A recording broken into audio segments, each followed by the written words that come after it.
Great. I would like to just take a look at where we are with the project really quick. I know there were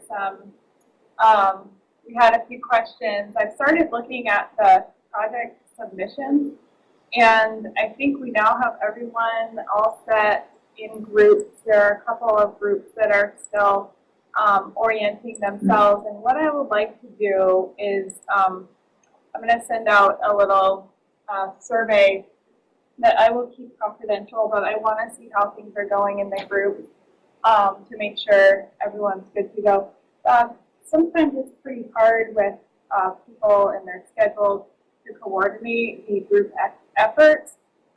So if we need to make adjustments, that is totally okay. I want to make sure everyone gets what they need from the class. And if we end up having a few people needing to work individually, if you're not able to coordinate with the group, we can, I can work with you outside of our class time. So that probably applies more to our online students, but I wanted to make sure I say that.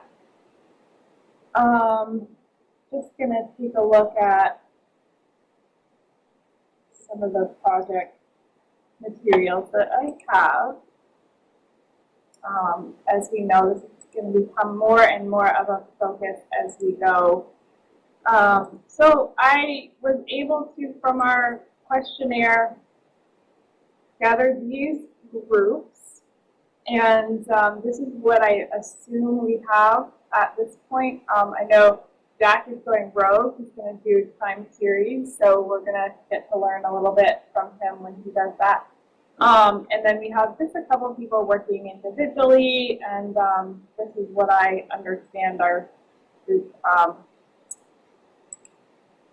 to be at this point. So just so you know how I work with the projects on my end, I really try to look at your work regularly, which I'm starting to do. So whatever link you submitted to Blackboard, that's the one that I'm going to keep in my spreadsheet. So if you want to, we're going to have regular milestones, right? The next milestone is going to be a chance to run the model for the first time and do a quick evaluation. That can be really 2 blocks of code. There's not a ton that needs to be done there, but it really, a lot of these milestones are just to take the edge off, right? Just get it done, see what we're getting. We're having some great collaboration with groups who are running into some troubleshooting, some obstacles, and that is exactly what we want. We want that out of the way now. So every time you submit a milestone, you have a chance to make refinements. So I totally expect to see cases where something's not working or you're not happy with how you fill the missing values, that kind of thing.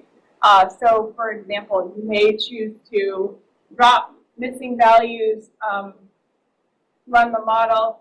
You may decide that maybe the model isn't working or performing as well as I wanted to, so maybe I go back and deal with the missing values in a different way. That's absolutely something that can happen in the data science process. We saw this graphic several times where we see, okay, well, we run the model, and then maybe we need to go back to the data itself and deal with some feature engineering, right? Come up with a new metric that combines other metrics, or deal with the missing values in a different way. Use median imputation, for example, which I can show you. If you can just keep the same link, that would be really helpful. And if you need to submit a new updated link, if you could just send a note in Blackboard to let me know this is a new link. You can just keep updating this. I think all of them allowed share permissions, except I think Gabby, Vija, Eric, and Roy's group, I wasn't able to access that because the permissions weren't set, so I just sent a request.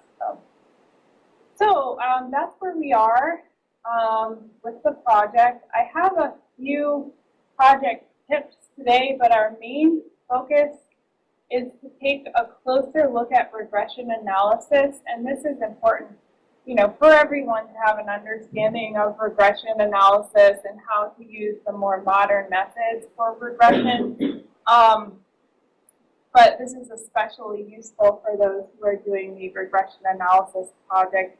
We just have one group doing that, and I know that they've already completed their pre-processing and exploratory data analysis, but like I said, we always have a chance to go back and refine, and if we cover something in class that helps you, of course, you have the opportunity to implement that in your project. So it's really great to see everyone's hard work so far. It's doing really awesome, and try not to get too bogged down when there are errors or obstacles. That's really part of the process.